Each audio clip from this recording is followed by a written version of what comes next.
हाँ जी। अगला जो हमारा टॉपिक है वो क्या है, इंडस्ट्रियल पॉलिसीज़ के बारे में। ठीक है, अब अगर मैं इंडस्ट्रीज़ की यहाँ पे बात करूँ, मतलब कि आप कौन से सेक्टर की बात कर रहे हो, आप यहाँ पे बात कर रहे हो सेकेंडरी सेक्टर के बारे में। ठीक है, अब इंडस्ट्रियल पॉलिसीज़ की बात अगर की जाए तो बहुत ही मोटा मोटी हिसाब किताब मैं आपको यहाँ पे बता दूँ कि कुल मिला के हमारी कंट्री में 3 टाइप के इंडस्ट्रियल पॉलिसीज़ बोल दीजिए या फिर रेजोल्यूशन आप बोल दीजिए वो आए थे। एक जो आया था वो 1948 में आया था, फिर उसके बाद में दूसरा जो आपका आया था वो 1956 में आया था, और फिर उसके बाद में जो थर्ड वाला सबसे बड़ा सबसे इंपॉर्टेंट वाला जो आया वो आया था 1991 के अंदर। इसके पहले की बात अगर मैं करूं तो आपको ये बात बहुत अच्छे से पता होगी कि 1947 में हमारी कंट्री जो है वो क्या हुई थी, आज़ाद हुई थी। इंडिपेंडेंट भारत जो है वो हमारा बन गया था और सभी लोगों ने आज़ादी को एंजॉय करना शुरू कर दिया था। लेकिन उस टाइम पे एक बहुत बड़ी प्रॉब्लम ये थी कि अगर आप हमारी कंट्री में बात करें तो गिने चुने ही नाम आते थे जो कि इंडस्ट्रीज़ में या फिर इंडस्ट्रियल में काउंट किए जाते थे। ठीक है, जिसमें से टाटा थे, बिरला थे। ठीक है, अगर आप जिंदल की बात करेंगे, अंबानी की बात करेंगे तो ये सब चीज़ें नहीं होती थी पहले, ये सब लोग नहीं थे उस टाइम पे, बहुत ही कम गिने चुने लोग ही इंडस्ट्रीज़ वगैरह में थे। और सबसे इंपॉर्टेंट वाली बात ये कि उस टाइम पे हमारे कंट्री में जो सबसे बड़ी प्रॉब्लम थी जिसकी वजह से इंडस्ट्रियल डेवलपमेंट हमारी कंट्री में इतना ज़्यादा नहीं हो पा रहा था, उसका कारण ये था कि हमारी कंट्री में कैपिटल वाले गुड्स ही नहीं होते थे। सर कैपिटल वाले गुड्स मतलब, अरे मतलब ऐसे वाले गुड्स जिसको यूज करके, या सीधा बोलिए ना प्लांट एंड मशीनरी, जिसको यूज करके हम किसी भी रॉ मटेरियल को फिनिश गुड्स में क्या करते हैं, कन्वर्ट करते हैं, फाइनल गुड्स उनको बनाते हैं। तो वो हमारी कंट्री में थे ही नहीं, राइट। तो अकॉर्डिंगली उस चीज़ का डेवलपमेंट करने के लिए 1948 में पॉलिसी बनाई गई, फिर उसके कुछ साल के बाद में 56 में पॉलिसी जो है वो बनाई गई, और फिर अगर मैं 1991 की पॉलिसी के बारे में बात करूं तो इससे तो मतलब आप में से कोई भी बंदा ऐसा नहीं होगा जिसको इसके बारे में नॉलेज ना हो। नाम क्या दिया गया इसको, न्यू इकोनॉमिक पॉलिसी, जिसके बारे में पिछले चैप्टर में भी हमने बात की थी कि जो आपके डॉक्टर मनमोहन सिंह जी थे उस टाइम के फाइनेंस मिनिस्टर, सर 19 क्या बोलेंगे अपन 1988 के आसपास जो रिसेशन हमारी कंट्री के अंदर आया था, इतना बड़ा रिसेशन कि हमारे पास में फोर्टनाइट के भी क्या बोलते हैं उस चीज़ को, इंपोर्ट करने के लिए हमारे पास में फॉरेन एक्सचेंज रिजर्व नाम की चीज़ हुआ नहीं करती थी। तो उस टाइम पे ये पॉलिसी को यहाँ पे लाया गया था, जिसके हिसाब से 3 मेजर काम यहाँ पे किए गए। एक आपका था प्राइवेटाइजेशन करना। प्राइवेटाइजेशन का मतलब क्या है कि सर जो सेक्टर्स गवर्नमेंट के पास में सिक्योर थे, या जिन जिन चीज़ों में सिर्फ और सिर्फ गवर्नमेंट कंपनीज काम कर सकती थी, उनमें प्राइवेट सेक्टर जो है उनको भी अलाउ कर दिया गया और कहा गया कि इवन आप लोग भी इस चीज़ में काम जो है कर सकते हैं। फिर उसके बाद में दूसरा जो काम वहाँ पे किया गया दैट वाज व्हाट, लिबरलाइजेशन। से इसमें क्या किया गया, इसमें यह कहा गया कि अगर कोई भी बंदा कंपनी बनाना चाहता है, कंपनी बना के काम करना चाहता है, तो 1991 के पहले हमारी कंट्री में लाइसेंस राज हुआ करता था। ठीक है, लाइसेंस राज की अगर बात की जाए तो उसमें कैसा था कि अगर आपको इंडस्ट्रियल काम करना है तो आपको लाइसेंसेस लेने पड़ते थे। क्या करना पड़ता था, लाइसेंस बाकायदा आपको लेना पड़ता था, अदरवाइज आप कोई भी क्या बोलेंगे उस चीज को, कंस्ट्रक्शन का काम या फिर मैन्युफैक्चरिंग का काम जो है वो आप नहीं कर पाते थे। उस चीज को लिबरलाइज किया गया, आसान कर दिया गया, और उस आसानी के हिसाब से ऐसा हुआ कि कोई भी बंदा जिसके पास में इनोवेटिव आइडियाज वगैरह हैं, अगर वो चाहे तो कंपनी बना के मैन्युफैक्चरिंग का काम करना शुरू कर सकता है। और फिर उसके बाद जो सबसे इंपॉर्टेंट वाली चीज आई वो क्या था, वो था ग्लोबलाइजेशन। सर ग्लोबलाइजेशन मतलब ये कि आज हमारी कंट्री के अंदर अलग अलग प्रोजेक्ट्स में FDI यानी कि फॉरेन डायरेक्ट इन्वेस्टमेंट जो है वो करना अलाउड है। एज वेल एज हमारी कंट्री से भी अगर कोई बंदा चाहे कि इंडिया के बाहर पैसा लगाना चाहता है तो वो भी कर सकता है, लेकिन 1991 के पहले ये सब करना अलाउड नहीं हुआ करता था। ठीक है, तो फटाफट यहां पे देखते भाई साहब कि इंडस्ट्रियल पॉलिसीज के हिसाब से मैन्युफैक्चरिंग या फिर सेकेंडरी सेक्टर आपका जो है उसमें डेवलपमेंट लाने के लिए हमारी कंट्री ने, हमारी गवर्नमेंट ने क्या क्या स्टेप्स यहाँ पे लिए। सबसे पहला पॉइंट यहाँ पे कि अगर मैं इंडस्ट्रियल पॉलिसी की बात करूं तो ये एक ऐसा स्टेटमेंट है जिसका ऑब्जेक्टिव जो है वो क्या है, to be achieved in the area of industrial development and the measures to be adopted towards the achievement of these objectives. The industrial policy thus formally indicate the sphere of the activities of the public and private sector. ध्यान से सुनिएगा, जहां पे भी आपने public sector की बात करी मतलब आपकी जो गवर्नमेंट है ना वो क्या करेगी, वो ये सेक्टर में कंपनीज बनाएगी और कंपनीज को बना के सिर्फ और सिर्फ आपकी जो गवर्नमेंट कंपनीज होंगी वही उस सेक्टर में सर्विस प्रोवाइड करेगी। एग्जाम्पल के तौर पे बहुत ध्यान से देखिएगा सर, आज के डेट में भी अगर आर्म्स एंड एम्यूनिशंस की बात की जाए, गोला बारूद जो बनाना पड़ता है, ठीक है, या फिर डिफेंस की बात आप कर लीजिए, या फिर रेलवे, इंडियन रेलवे की बात आप कर लीजिए। हालांकि अभी ये डिस्कशन किया जा रहा है कि इंडियन रेलवे जो है उसको भी प्राइवेटाइज कर दिया जाएगा, उसके जो शेयर्स हैं वो भी किसी प्राइवेट एंटरप्रेन्योर को अलाउ कर दिया जाएगा अगर वो लेना चाहें तो। लेकिन अगर मैं स्टार्टिंग की बात करूं, जब हमारी कंट्री आजाद हुई थी यानी कि 1948 के आसपास, उस टाइम पे बहुत सारे सेक्टर्स ऐसे थे, बहुत सारी एक्टिविटीज ऐसी थी जो सिर्फ और सिर्फ गवर्नमेंट कंपनीज ही कर सकती थी, उसके अलावा और कोई नहीं कर सकता था। Got it? ठीक है साहब। It lays down the rules and the procedure that would govern the growth and the pattern of the industrial activity. सबसे पहले बिना टाइम वेस्ट किए अगर हम यहाँ पे 1948 के रेजोल्यूशन की बात करें तो सबसे पहली बात इसको इंट्रोड्यूस कब किया गया? 6 अप्रैल 1948 में। फीचर्स क्या क्या थे साहब, ध्यान से। Under this policy the large industries, बड़ी बड़ी जो इंडस्ट्रीज थी, वर क्लासिफाइड इनटू द 4 कैटेगरीज। पूरी इंडस्ट्री को क्या किया गया? 4 कैटेगरीज में डिवाइड किया गया। पहला स्ट्रेटेजिक इंडस्ट्री। अब अगर आप स्ट्रेटेजिक इंडस्ट्री की बात करो तो देखिए आगे आपको बताया गया है 3 चीजें। पहला आर्म्स एंड एम्यूनिशन, दूसरा एटॉमिक एनर्जी, परमाणु वाला जो है, ठीक है, और तीसरा रेल ट्रांसपोर्ट, राइट। इसको 2 पॉइंट ऑफ व्यू से बात कर रहे हैं। पहला अगर आप पॉइंट ऑफ व्यू कहेंगे तो आपने क्या कहा? स्ट्रेटेजिक वाली इंडस्ट्री नाम दिया, जिसमें 3 ही चीजें आपकी आती है, ठीक है। और ये वाली जो चीज है ये गवर्नमेंट ने अपने पास में ही सिक्योर रखा। इसका मतलब ये है कि प्राइवेट एंटरप्रेन्योर, मतलब कल को जाके अगर अंबानी कहे कि मुझे आर्म्स एंड एम्यूनिशन का काम करना है, अलाउड होगा क्या? नहीं साहब। क्यों? क्योंकि इस सेक्टर में सिर्फ और सिर्फ गवर्नमेंट की जो कंपनी होगी या गवर्नमेंट का जो डिपार्टमेंट होगा सिर्फ वही काम करेगा, उसके अलावा और कोई काम नहीं कर सकता। तो एक तो आपका क्या हो गया? Strategic industry. फिर उसके बाद में दूसरा अगर आप यहां पे बात करेंगे तो basic and the key industries. Sir अगर मैं बेसिक एंड की इंडस्ट्रीज की बात करूं तो इसका जिम्मा जो है वो दोनों लोगों के पास रहा। किसके पास? एक तो पब्लिक के पास, पब्लिक मतलब गवर्नमेंट कंपनी के पास, और दूसरा प्राइवेट सेक्टर मतलब इवन अगर आप या मैं या अंबानी या अदानी या फिर जिंदल या फिर टाटा या फिर बिरला, अगर ये लोग चाहें तो वो लोग भी इसमें काम कर सकते थे। सर इसमें कौन सी चीज़ है? देखिए कोल वाला, ठीक है, दूसरा आयरन या स्टील या एयरक्राफ्ट मैन्युफैक्चरिंग, हवाई जहाज बनाना, या फिर शिप बनाना, शिप जो होती है वो बनाना, या फिर टेलीफोन बनाना, टेलीग्राफ बनाना, वायरलेस इक्विपमेंट। एप्रोटस का मतलब क्या होता है? इक्विपमेंट, वायरलेस वाले जो इक्विपमेंट है वो बनाने हो गए, या फिर mineral oil were designated as the key industries और the basic industries as the case में भी। लेकिन इंपॉर्टेंट पॉइंट दूसरे पहलू से अगर बात की जाए तो ये एक ऐसी जगह भी थी जहां पे पब्लिक और प्राइवेट दोनों को अलाउड था कि आप इस फील्ड में क्या कर सकते हैं? काम कर सकते हैं। It was decided that the new industries in this category will henceforth only be set up by the central government. However, the existing private sector enterprise were allowed to continue. ध्यान से सुनिएगा क्या कहा गया। सब बोले 1948 में ये डिसाइड किया गया कि आगे चल के अगर इस फील्ड में काम करना है तो सिर्फ कौन करेगा? गवर्नमेंट करेगा। लेकिन जस्ट अ सेकेंड, यहां पे एक पॉइंट ये है कि sir already there was a company जिसका नाम क्या था? टाटा स्टील। ऑलरेडी बोले ये फील्ड में काम कर रही थी, तो बोले हमको क्या बंद करना पड़ेगा? तो उनसे कहा गया कि नहीं, आपको बंद करने की जरूरत नहीं है। जो लोग ऑलरेडी इसी फील्ड में काम कर रहे थे, माना कि वो प्राइवेट सेक्टर से बिलोंग करते थे, लेकिन उनसे भी कहा गया कि ठीक है आप भी क्या कीजिए? कंटिन्यू कीजिए। लेकिन 1948 से लेके 1991 तक इस पर्टिकुलर फील्ड में सीधा ये कहा गया कि प्राइवेट सेक्टर का कोई नया बंदा जो है वो इस फील्ड में आके काम नहीं कर पाएगा। Understood the point? बोले ठीक है साहब। लेकिन वहीं पे अगर मैं तीसरे पॉइंट की बात करूं, that was considered as what?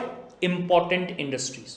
Sir important industry की बात अगर आप करोगे तो इसमें देखिए कौन कौन से आ गए। सबसे पहली बात हैवी वाले केमिकल्स, दूसरी बात शुगर, तीसरा कॉटन टेक्सटाइल, चौथा woollen industry, cement, paper, salt, machine, tools, fertiliser, rubber, air and sea transport, motor, tractor, electricity वगैरह वगैरह वगैरह वगैरह वगैरह, दुनिया भर के बहुत सारे आइटम्स, ठीक है। इसमें प्राइवेट सेक्टर को अलाउ किया गया और कहा गया कि इसमें पूरा का पूरा अगर आप काम करते हो तो कोई दिक्कत वाली बात नहीं।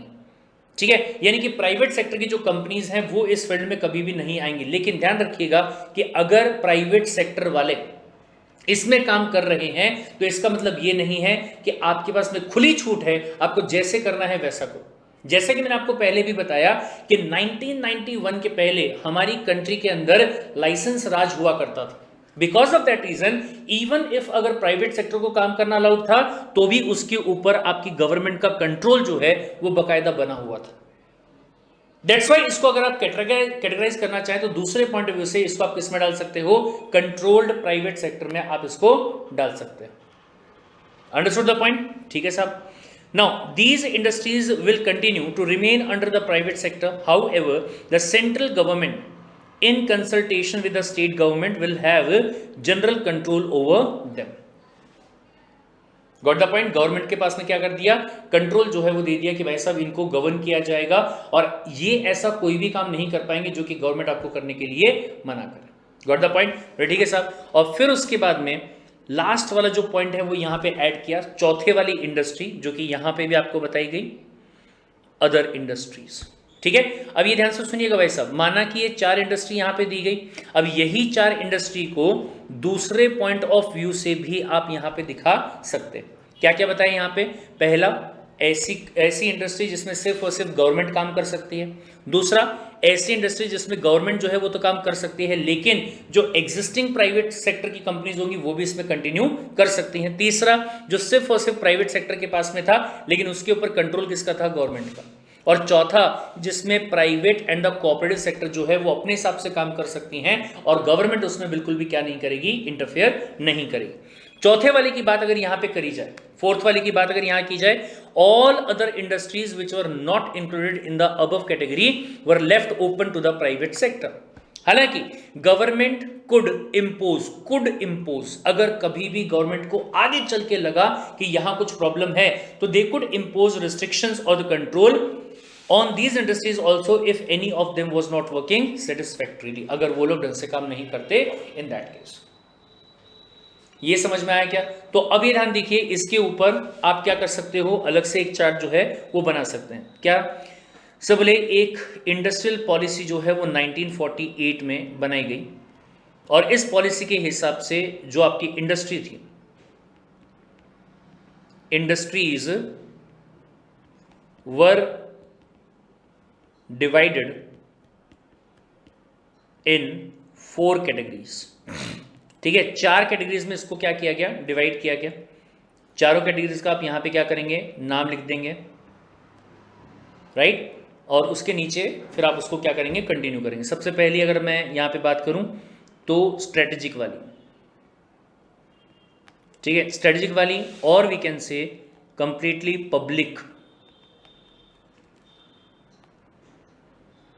पब्लिक सेक्टर वाली इंडस्ट्री।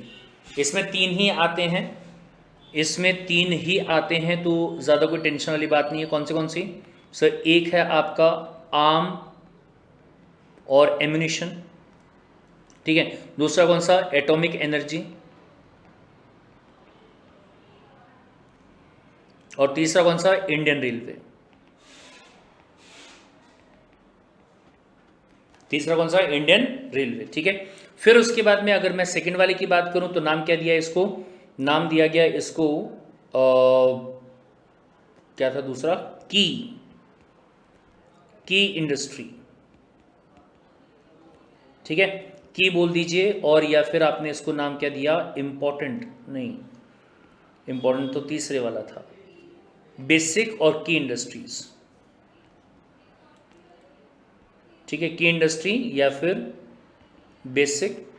और अगर दूसरा नाम यहां पे देना चाहो तो कह सकते हैं क्या, पब्लिक कम प्राइवेट। अब नाम यहां पे 4-5 है तो अकॉर्डिंगली आप यहां पे नाम उसका लिख सकते हैं, ठीक है। फिर उसके बाद में अगर अगले की बात करूं तो it was called as important, ठीक है। इंपॉर्टेंट वाले में क्या कहा, it was controlled private industry. और फिर उसके बाद में आता है आपका फोर्थ वन, जिसको नाम क्या दिया गया, अदर इंडस्ट्री, जिसमें एक तो प्राइवेट एंड दूसरा कौन सा, कोऑपरेटिव सोसाइटी, प्राइवेट और द कोऑपरेटिव सोसाइटी, ये दोनों के दोनों इसके अंदर आपकी आ गई, ठीक है। सो अकॉर्डिंगली ये चीज़ को आप वहाँ पे लिखिए, और नीचे में कौन से आपके फील्ड थे, शुगर वाला हो गया, कोल वाला हो गया, ठीक है, वो सारे रिस्पेक्टिव फील्ड में आप अकॉर्डिंगली लिख लेंगे। फिर उसके बाद में ध्यान दीजिएगा कि 1956 में इसके पहले के सेकंड वाला इंडस्ट्रियल पॉलिसी बनाया जाता। इन्होंने क्या किया, 1951 में बकायदा एक एक्ट बनाया जिसका नाम क्या दिया गया, industrial development and regulation act, ठीक है। शॉर्ट में अगर इसकी बात की जाए तो नाम इसका IDRA 1951, बहुत फेमस नाम जो है वो इसको दिया गया। आज भी एप्लीकेबल है, आज भी एप्लीकेबल है। हालांकि इसके सपोर्ट में और काफ़ी सारे एक्ट जो है वो यहाँ पे लाए गए।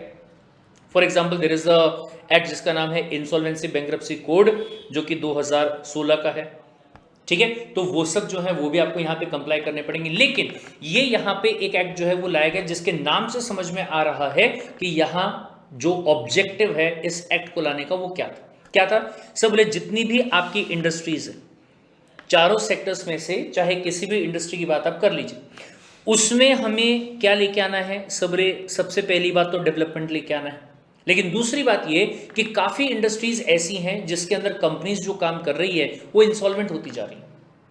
सर ये इंसॉल्वेंट होने का मतलब क्या होता है, बहुत सिंपल, जब बोले लाइबिलिटीज जो है वो एसेट से ज़्यादा हो जाती हैं तो उसे कहा जाता है क्या होना, इंसॉल्वेंट होना, राइट। तो अगर हमारी कंट्री में कंपनीज इंसॉल्वेंट होती जाएंगी तो क्या मैं कह सकता हूं इसकी वजह से हमारी कंट्री की इकोनॉमी पे बहुत नुकसान होगा।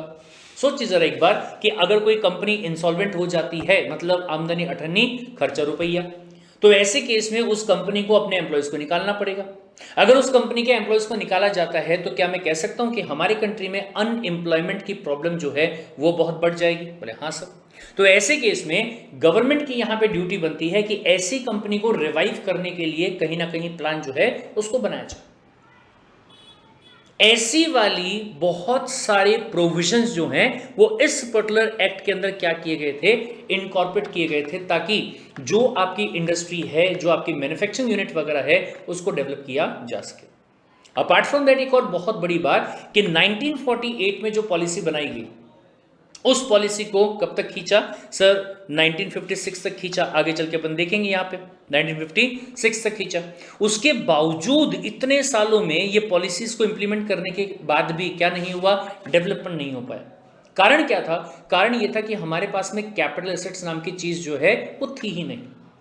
हमें क्या करना पड़ता था, हमें वही कैपिटल एसेट्स को इंपोर्ट करना पड़ता था इंडिया के अंदर, फिर हम वो एसेट्स को इंडिया के अंदर इंपोर्ट करेंगे, फिर उसके बाद कहीं जाके हमारा अच्छा खासा काम जो है वो शायद हो पाता, बराबर है। तो ऐसे केस में उसके हिसाब से भी चीजें जो हैं वो इस एक्ट में भी सोची गई, और जो अगला हमारा यहाँ पे पॉलिसी आता है 56 वाला, उसमें भी इस चीज के बारे में डिसाइड किया गया। करते हैं एक एक करके बात। यहाँ पे क्या कहता है ध्यान से देखिएगा कि सर अगर मैं इस एक्ट के हिसाब से बात करूं, it was passed by the parliament in October 1991। सबसे पहला सवाल, IDRA 1991 जो है उसको पास कब किया गया, अक्टूबर वाले महीने में, ठीक है। टू कंट्रोल, सबसे पहला पॉइंट क्या करने के लिए, कंट्रोल करने के लिए, and to regulate the industrial development in the country. Sir ध्यान दीजिएगा, 1991 के पहले चाहे आप किसी पॉलिसी की बात कर लो, चाहे आप किसी एक्ट की बात कर लो, इन सबका जो प्राइम ऑब्जेक्टिव था वो था इंडस्ट्रीज को कंट्रोल करना, उनको रेगुलेट करना। बिकॉज ऑफ दैट रीजन हमारी कंट्री में 1991 तक इंडस्ट्रियल डेवलपमेंट जो है वो इतना कुछ खास नहीं हुआ, जिसकी वजह से 1991 में न्यू इकोनॉमिक पॉलिसी के तहत हमको क्या करना पड़ा, हमको लिबरलाइजेशन जो है उसको इंट्रोड्यूस करना पड़ा।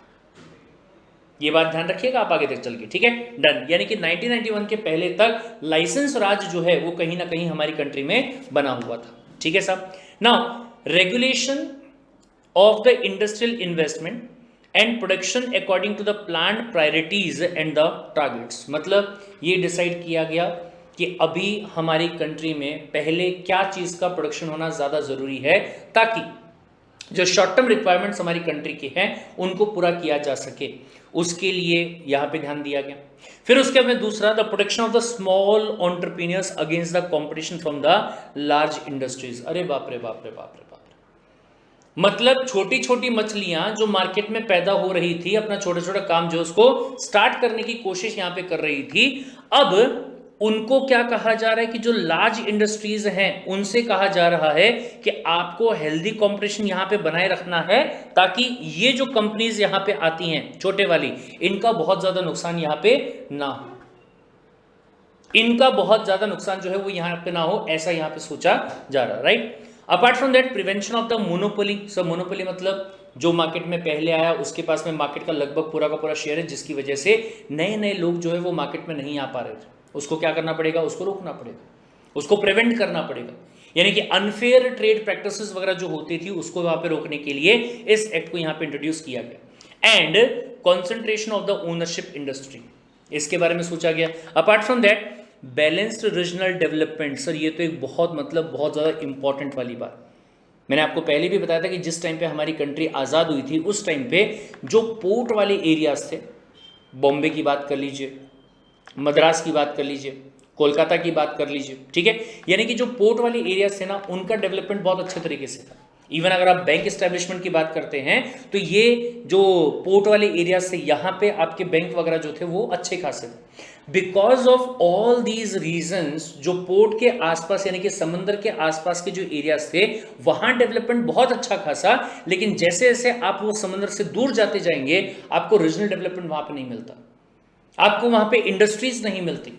आज भी देखिए काफी सारी ऐसी जगह है जो कि मिडल ऑफ इंडिया के अंदर है, मिडल ऑफ इंडिया के अंदर है, वहां पे छोटी मोटी कोई कंपनी अगर आपको मिल गई तो मिल गई, लेकिन अगर आप बड़ी बड़ी कंपनीज की बात करोगे तो आपको अपना मुंबई में, पुणे में, चेन्नई में, कोलकाता में, हैदराबाद में, फिर उसके अलावा दिल्ली, फिर उसके अलावा यानी कि गिनी चुनी सिटीज जो हैं सिर्फ वहीं पे आपको मिलेगी। सब पूरी कंट्री में क्यों नहीं है, पूरी कंट्री के हर स्टेट में क्यों नहीं है? इसलिए नहीं है क्योंकि उस टाइम पे अगर आप बात करें तो रीजनल डेवलपमेंट जो है वो इतना ज्यादा नहीं था। तो अब इस पर्टिकुलर एक्ट के हिसाब से क्या डिसाइड किया गया कि प्रमोट ऐसा किया जाए, लोगों को एनकरेज ऐसा किया जाए कि जो रूरल वाले एरियाज हैं या जो ऐसे बैकवर्ड वाले एरियाज हैं जहां पे अभी तक इंडस्ट्रीज नहीं है, वहां जाके इंडस्ट्रीज अगर आप सेटअप करते हैं तो आपको गवर्नमेंट क्या करेगी, सब्सिडी प्रोवाइड करेगी, अदर फैसिलिटीज जो हैं वो आपको प्रोवाइड करी जाएगी, ठीक है, with a view to reduce the disparity level of development of the different regions of the country, ताकि हमारी कंट्री के अंदर जो रीजनल इम्बैलेंस है, रीजनल इम्बैलेंस, सर आप महाराष्ट्र की बात कर लीजिए, महाराष्ट्र में मुंबई हद से ज़्यादा डेवलप्ड है, लेकिन मुंबई के कंपैरिजन में अगर आप अकोला, अमरावती, नागपुर यहाँ की बात करोगे तो डेवलपमेंट जो है वो मुंबई के कंपैरिजन में बहुत ज़्यादा कम। अरे कुछ तो डिफरेंस जो है वो प्रॉपर रहना चाहिए, जमीन आसमान का डिफरेंस अगर होगा तो ऐसे केस में सारे के सारे लोग जो हैं, जो इवन इसके नागपुर वगैरह के आसपास रहते होंगे, वो कहां जाने के बारे में सोचेंगे, मुंबई पुणे जाने के बारे में सोचेंगे, तो यहां का डेवलपमेंट कैसे हो पाएगा, नहीं हो पाएगा फिर, राइट, ठीक है साहब। नाउ अगर बोले इस एक्ट के प्रोविजन की बात की जाए तो the act laid down two provisions, दो मेन चीज के बारे में बात की गई। सबसे पहली बात रेस्ट्रिक्टिव प्रोविजन, रिस्ट्रिक्शंस डालने की बातें जो है वो की गई। क्या कहा गया, all the measures were design to curb the unfair trade practices adopted by the industries. मतलब काफी बार कैसा हुआ कि जो ऑलरेडी सेटअप वाले लोग थे उन्होंने मार्केट में कुछ ऐसे काम करने शुरू कर लिए, आपस में उन्होंने क्या कह सकते हैं, कार्टेल बना लिए। कार्टेल मतलब काइंड ऑफ एसोसिएशन बना लिया, जिसके बेसिस पे वो क्या करते थे, प्राइस डिसाइड कर लिया, प्राइस डिसाइड कर लिया और ये कहा कि भाई साहब इतने प्राइस के नीचे तो हम अपने गुड्स को बेचेंगे नहीं, ठीक है, जिसकी वजह से मार्केट में कंज्यूमर जो है उसके ऊपर भी भारी प्रभाव पड़ रहा और जो दूसरे वाले लोग हैं उनको भी एंट्री नहीं मिल पा रही, ठीक है। तो ऐसा अगर कोई करते हुए पाया गया तो उसके लिए स्ट्रिक्ट प्रोविजन जो है वो आपके इस एक्ट के अंदर डालेगा। Registration and the licensing of the industrial undertaking, मतलब अगर कोई बंदा इस फील्ड में आके क्या करना चाहता है, अपनी कंपनी बनाना चाहता है, अंडरटेकिंग का मतलब क्या है, यहाँ पे कंपनी डालना, फैक्ट्री डालना, ठीक है, अगर वो करना चाहता है तो उसको रजिस्ट्रेशन करवाना पड़ेगा एंड उसको लाइसेंस जो है वो लेना पड़ेगा। Apart from that, inquiry of the listed industries, मतलब जो जो इंडस्ट्रीज इस एक्ट के शेड्यूल में है उसमें प्रॉपर इंक्वायरी की जाएगी कि क्या आपका काम चल रहा है, क्या आप प्रॉपरली काम कर रहे हो, कितने लेवल का आपका काम हो रहा है, कितना आपका डेवलपमेंट है, कितना आपका प्रॉफिट यहाँ पे एस्टेब्लिश हो रहा है, वगैरह वगैरह वगैरह, ये सबको देखा जाएगा। And then cancellation of the registration और द लाइसेंस, अगर कभी भी ये पता चलता है कि आपके यहाँ प्रॉपर काम नहीं किया जा रहा है तो ऐसे केस में आपके लाइसेंस को कैंसिल कर दिया जाता या फिर लाइसेंस जो है आपका छीन लिया जाता। तो एक तो ये वाला पार्ट हो गया। दूसरा पार्ट रिफॉर्मेटिव प्रोविजन, रिफॉर्म करना। सर अगर आपकी जो कंपनी है वो क्या हो रही है, वो डूब रही है, अगर आपकी कंपनी काइंड ऑफ इंसॉल्वेंट होते जा रही है, अगर आपकी कंपनी जो है उसमें लाइबिलिटीज बढ़ रही है, एसेट्स के नाम पे कुछ नहीं बचा है, या अगर आपकी कंपनी में जो बेड डेब्ट्स होते हैं, लोग पैसा लेके भाग गए, आपकी कंपनी में गबन कर दिया गया, अगर ऐसा हो रहा है तो ऐसे केस में कंपनी को रिफॉर्म करने के बारे में वहां पे सोचा गया। ठीक है, direct regulation and control by the government, control on the price distribution and supply and constructive measures, मतलब कंपनी को वापस से खड़ा करने के लिए, कंपनी को वापस से अपने पैरों पे चलाने के लिए जो एक्शंस हैं वो सारे इस एक्ट के हिसाब से लिए गए। गॉट द पॉइंट, ये समझ में आया, डन।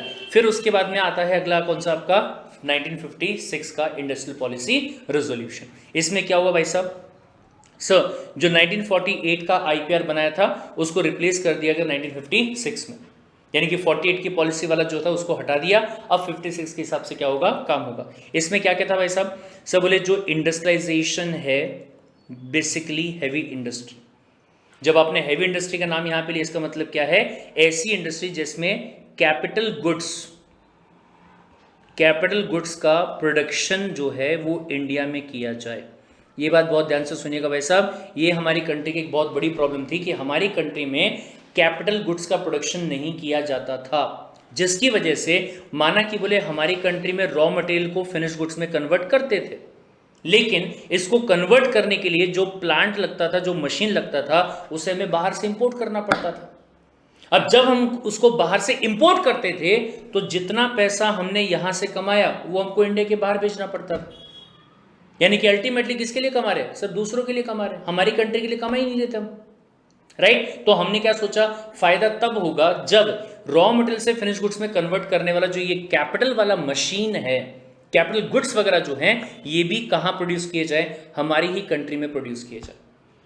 आज के टाइम पे आप बात कर लीजिए जेसीबी के बारे में, आज के टाइम पे आप बात कर लीजिए ट्रक्स वगैरह के बारे में, ठीक है, या आज के टाइम पे आप किसी भी टाइप के प्लांट या मशीन की बात कर लीजिए, कोई भी चीज़ को बनाने की मशीन की बात आप कर लीजिए। सर हमारी कंट्री के अंदर प्लांट्स इस्टेब्लिश किए गए हैं, कार बनाने के प्लांट बोल दीजिए भाई साहब आप, आज के टाइम पे अगर आप बात करोगे तो एप्पल मोबाइल जो है उसको प्रोड्यूस करने के लिए, उसको मैन्युफैक्चर करने के लिए प्लांट जो है वो हमारी कंट्री में बना हुआ, that is what heavy industries, heavy industries. Got the point, production कहां हो रहा है, हमारी कंट्री के अंदर किया जा रहा है। तो ध्यान से देखिएगा भाई साहब, बोले हैवी इंडस्ट्रीज जो हैं उसको स्पीड अप करने के बारे में सोचा गया, expansion of public sector and growth of the cooperative sector के बारे में सोचा गया, एंड स्टेट का मतलब क्या है, government to take up the responsibility of setting up new industrial setup and development of the transport facility, इसके बारे में सोचा गया, and then prevent the private monopolies.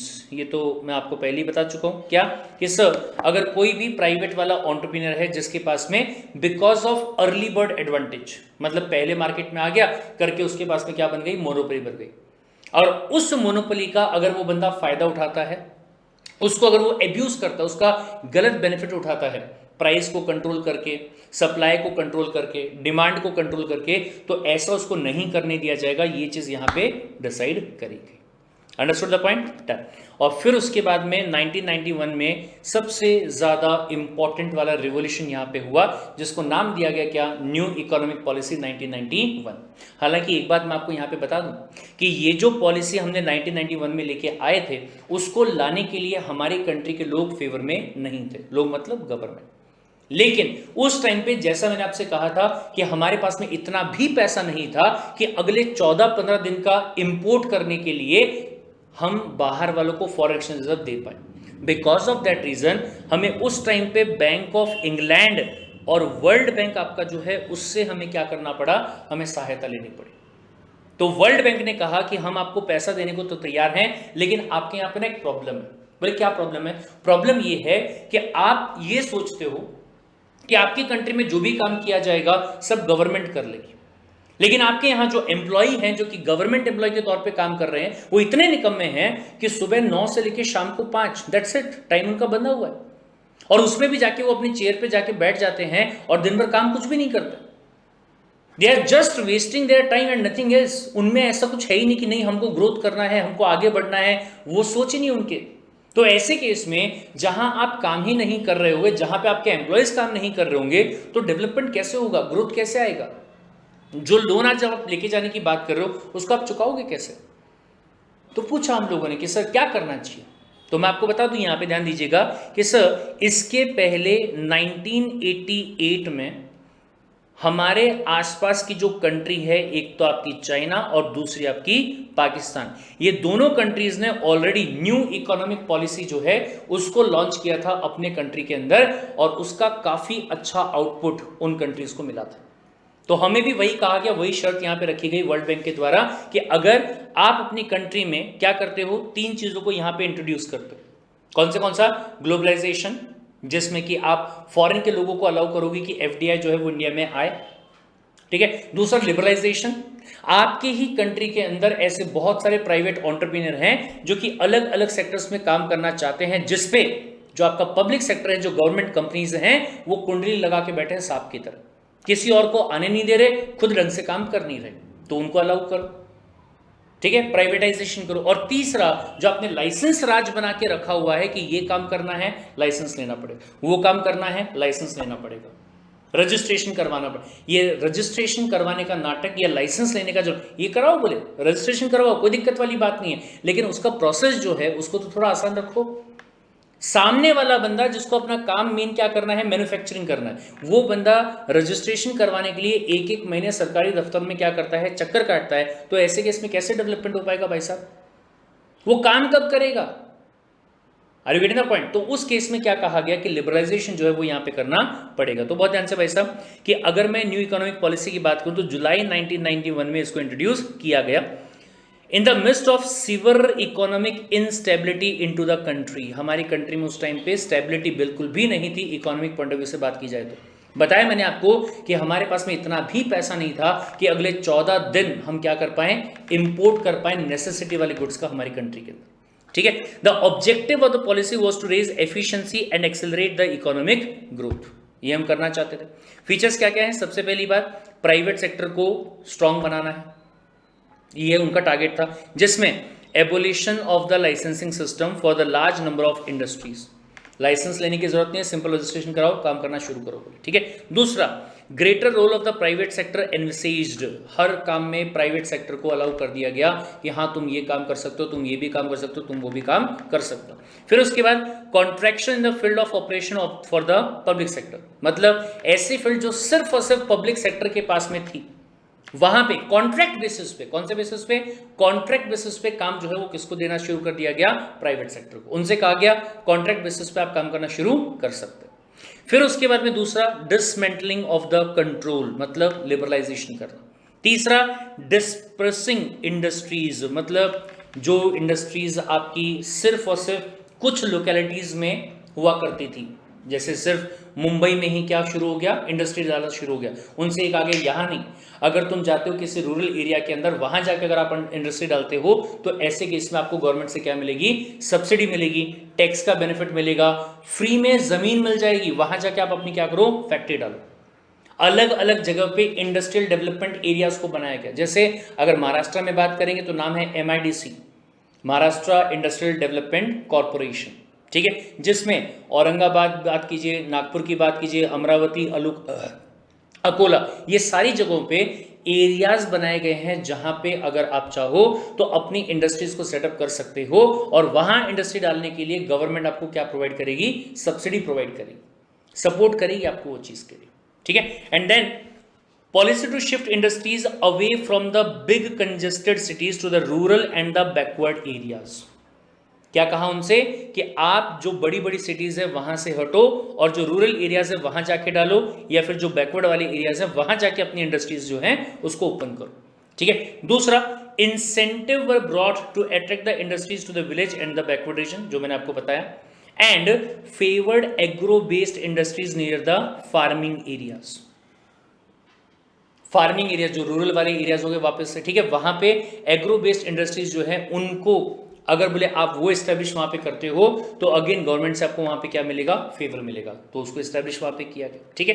Apart from that, limiting the role of the public sector, public sector जिसका role 1991 के पहले बहुत ज्यादा हुआ करता था लगभग हर काम के अंदर। अपन ने देखे 4 सेक्टर्स के बारे में बात करी अपन ने, 4 में से 3 सेक्टर ऐसे थे जिसमें ना चाहते हुए भी पब्लिक सेक्टर का इंटरफेरेंस कहीं ना कहीं था, गवर्नमेंट का कंट्रोल था, या गवर्नमेंट कहती थी हम ही काम करेंगे, ऐसा वहां पे चल रहा था। उसको क्या कर दिया गया, रिड्यूस किया गया। ठीक है, now policy pointed out the grey area which were not fit for the PSU and need to be vacated by them. जैसे सबसे बेस्ट एग्जांपल अगर मैं यहां पे बात करूं तो कम्युनिकेशन। सर जिस टाइम पे बीएसएनएल हुआ करता था, अभी फिलहाल तो आपको इस चीज़ के बारे में पता नहीं होगा क्योंकि मोबाइल का ज़माना आ चुका है, लेकिन मैं आपको बताऊं तकरीबन 2005, 6, 7 के आसपास की बात है, या उसके थोड़ा और पहले की बात आप कर लीजिए। सर लोगों के पास में लैंडलाइन फ़ोन हुआ करते थे बीएसएनएल के। अगर आपको घर पे बीएसएनएल के फ़ोन लगवाने हैं तो सबसे पहले आपको एप्लीकेशन देना पड़ता था, वो भी रिटर्न में, हैंड रिटन फॉर्म में होना चाहिए था, और 6 महीने पहले आप एप्लीकेशन दोगे तो 6 महीने के बाद जाके आपके घर पे फ़ोन जो है वो लगेगा। फिर उसके बाद में आप अपने पड़ोसियों को, हर किसी को फ़ोन करके बताते थे, अरे भाई मेरे घर पे ना फ़ोन लग गया, मेरे घर पे ना फ़ोन लग गया। ठीक है, 10 दिन बताया, 11वें दिन आपका फ़ोन डेड हो गया। सर फ़ोन डेड हो गया, ये डेड होना भी कुछ चीज़ होती है क्या? हाँ, फ़ोन काम करना बंद कर देता है। क्यों बंद कर दिया? कहीं कोई लाइन खराब हो गई साहब।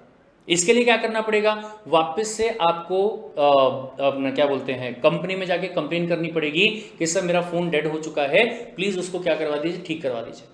अब इतने सारे कंज्यूमर ऑल ओवर इंडिया, और कंपनी कितनी है, सिर्फ एक, कौन सी, बीएसएनएल।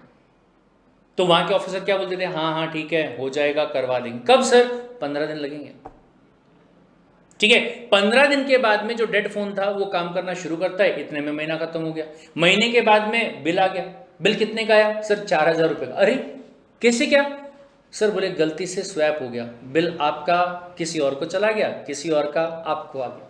सर लेकिन ये तो गलत है। हाँ गलत है, लेकिन क्या करें, इतने सारे कस्टमर से तो मैनेज नहीं हो पा रहा। अब उसमें भी बीएसएनएल के पास में क्या थी, मोनोपोली, कोई और है ही नहीं, क्या करोगे, कहां जाओगे, कहां जाओगे, कहां, घूम फिर के यहीं पे आना पड़ेगा क्योंकि हम ही है। बाद में प्राइवेटाइज किया गया। जब प्राइवेटाइज किया गया तो रिलायंस कंपनी आ गई, टाटा इंडिकॉम आ गई, दुनिया भर के अलग अलग फोन्स आ गए। आज के टाइम पे तो सब कुछ आपका मोबाइल में आ गया, सिम कार्ड आ गए। लैंडलाइन वाला लगभग नाटक जो है वो क्या हो चुका है, लगभग पूरा खत्म हो चुका है। लगभग गवर्नमेंट ऑफिस में है, जिन्होंने पुराने अपने घर पे फ़ोन लगवाए होंगे उनके यहाँ पे हैं, बट अगर आप अभी के हिसाब से बात करते हो हर कोई बंदा मोबाइल फ़ोन जो है उसको यूज़ कर रहा है। Got the point? Because of the privatisation, जो गवर्नमेंट सेक्टर के अंदर कंपनीज वगैरह थी उनका कंपटीशन वहां पे बढ़ गया, या तो उन्होंने सही सर्विस प्रोवाइड करना शुरू कर दिया, और या तो उन्होंने प्राइवेटाइज कर दिया, बोले हम ये काम कर ही नहीं रहे, एक काम करो प्राइवेट सेक्टर वालों तुम ले लो, जिसकी वजह से कंज्यूमर को भी बेनिफिट हुआ। सर कोई जमाना था अगर आपको 1 मिनट का फोन करना है, 1 मिनट का फोन अगर आपको करना है, 6.5 रुपए पर मिनट का बिल आता था, 6.5 रुपए पर मिनट। सोचो आप आज के टाइम पे, अरे सर कुछ नहीं बोले, आप करो बात करो, बोले 1 मिनट नहीं 1 घंटा, अरे 10 घंटे बात करो, बोले कोई प्रॉब्लम वाली बात नहीं है, क्या चिल्लर पैसों में आपका बिल आएगा, बोले बहुत फर्क क्यों हो गया? Because of competition. कॉम्पिटिशन क्यों आया? क्योंकि जो चीज कल तक पब्लिक सेक्टर के पास में थी उसको क्या कर दिया गया, उसको प्राइवेटाइज कर दिया गया। ठीक है, apart from that liberalisation of the foreign investment. पहले हमारी कंट्री के अंदर बहुत सारे सेक्टर ऐसे थे जिसमें कि फॉरेन से इन्वेस्टमेंट करना अलाउड बिल्कुल भी नहीं था। FDI was not allowed at that time. ठीक है, लेकिन धीरे धीरे उसको क्या कर दिया गया, उसको अलाउ कर दिया गया। Foreign investment in form of FDI allowed up to 50% with the automatic approval. Sir 50 नहीं, आज के टाइम पे तो इतने सारे सेक्टर्स है जहां पे 100% एफडीआई अलाउ कर दिया गया है। ये हमने इसी चैप्टर में थोड़ी देर पहले पढ़ा था। ठीक है, foreign investment in the export promotion activities, ये सारी चीजें जो है वो यहां पे अलाउ कर दी गई। ठीक है sir, apart from that foreign technology had been made easy by allowing the automatic approval for the technology related agreement। Sir सबसे बड़ा हीरो होंडा कंपनी का नाम आपने सुना होगा, जिसका आज हीरो मोटरकॉम कहा जाता है। सर 1984 में वो कंपनी जो है वो इंडिया में शुरू हुई। ठीक है, उस टाइम पे होंडा नाम की कंपनी जो कि जापान की नंबर 1 कंपनी हुआ करती थी, उसने इंडिया में हीरो कंपनी के साथ में टाई अप किया और इंडिया में हीरो होंडा नाम की बाइक जो है उसको बनाना शुरू किया। और वो बाइक ने इंडिया में तकरीबन 30 से भी ज़्यादा साल तक मार्केट में क्या किया, राज किया। कैसे पॉसिबल हो पाया? सब बोले इंडिया में तो साइकिल जो है ना उसके अलावा कुछ और था ही नहीं। ये जो फॉरेन की टेक्नोलॉजी है वो टेक्नोलॉजी को इंडिया में लाया गया और उसके बेसिस पे जो सहूलियत है वो यहाँ पे प्रोवाइड करी गई, अदरवाइज ये पॉसिबल ही नहीं था। Right, done. Apart from that छोटे छोटे लेवल पे जो स्मॉल स्केल इंडस्ट्रीज हैं उनको वहाँ पे अलाउ किया गया, उनको प्रमोट किया गया। लघु उद्योग जो होते हैं, कहीं पे पेपर बैग बनाने का उद्योग हो गया, कहीं पे मोमबत्ती बनाने का उद्योग हो गया, कहीं पे लिज्जत पापड़, सर एक छोटे से लेवल पे शुरू हुआ था, आज 300 400 500 करोड़ रुपए की कंपनी बन चुकी, not exactly company, sorry, kind of society जो है वो आपकी वहां पे बन चुकी है। ठीक है, so it ensured adequate supply of the credit to these industries based on their needs. मतलब छोटे छोटे काम करने के लिए जिनको लोन चाहिए था, बैंकों के द्वारा उन तक लोन जो है वो पहुंचाया गया एज पर दिस न्यू इकोनॉमिक पॉलिसी। दूसरा, to enable modernisation and the technical upgradation, the policy allow equity participation by other non SSI undertaking into the SSI sector. मतलब एसएसआई सेक्टर वाले जो लोग हैं, स्मॉल स्केल पे काम करने वाली जो कंपनीज वगैरह थी, उनको बड़े लेवल पे लेके जाया जाए, इसके लिए ये अलाउ किया गया कि जो लार्ज इंडस्ट्रीज हैं वो स्मॉल स्केल इंडस्ट्रीज में पैसा लगा सके और उसके अंदर इक्विटी शेयर्स को परचेज कर सके। Called is what, equity participation, ownership देने की बात जो है वो वहां पे करेगी। ठीक है, and then limiting the partnership, limited partnership was allowed to enhance the supply of risk capital to the SSI sector. Apart from that, it ensured the speedy payment towards the sale of products by the SSI sector. अगर बोले small sector जो है, अगर वो काम करता है, कोई चीज़ को अगर प्रोड्यूस करता है, ठीक है, तो उनका जो पेमेंट वगैरह है वो क्या मिलना चाहिए, फटाफट मिलना चाहिए, ताकि वो और प्रोडक्शन वहाँ पे कर पाएं और अपने आप को डेवलप वहाँ पे अच्छे तरीके से कर पाएं। Understood the point, done. And then comes what, domestic regulatory reform. Regulatory reform से जो कल तक आपको रेगुलेशन यूज करना पड़ता था, कल तक जो हर चीज पूछ के करनी पड़ती थी, उसमें क्या किया गया, रिफॉर्म किया गया, चीजों को आपको अलाउ काइंड ऑफ वहां पे कर दिया गया। क्या कहता है, reduce the number of reserve industries.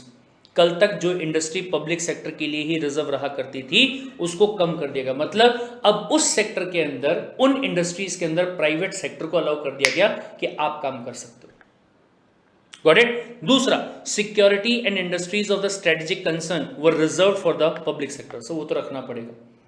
कल को अगर हर कंपनी गोला बारूद बनाएगी तो हमारी कंट्री में रशिया की तरह हर बंदा बंदूक लेके खड़ा होगा, वो तो सर अलाउड नहीं होना चाहिए वैसे भी। ठीक है, तो क्या कहा गया कि अगर आप किसकी बात करते हैं, स्ट्रेटेजिक इंडस्ट्री, कौन से, आर्म्स एम्यूनिशन, एटॉमिक एनर्जी और इंडियन रेलवे, वो आज भी किसके कंट्रोल में है, गवर्नमेंट के कंट्रोल में। ठीक है, and then comes abolition of the industrial licensing. ये बात मैं आपको पहले ही बता चुका हूं कि आज अगर आपको कोई इंडस्ट्रियल काम करना है तो उसके लिए लाइसेंस वगैरह लेना इतना इंपॉर्टेंट नहीं है, या अगर इंपॉर्टेंट है भी तो उसके लिए आपको इतना माथापच्ची नहीं करना पड़ेगा। प्रोसेस जो है बहुत ईजी कर दिया गया, घर बैठे बैठे ऑनलाइन आप उसके लिए अप्लाई कर सकते हैं और मैक्सिमम 1 हफ्ते के अंदर आप अपना पूरा का पूरा काम जो है उसको प्रॉपर्ली सेटअप करके शुरू कर सकते हैं।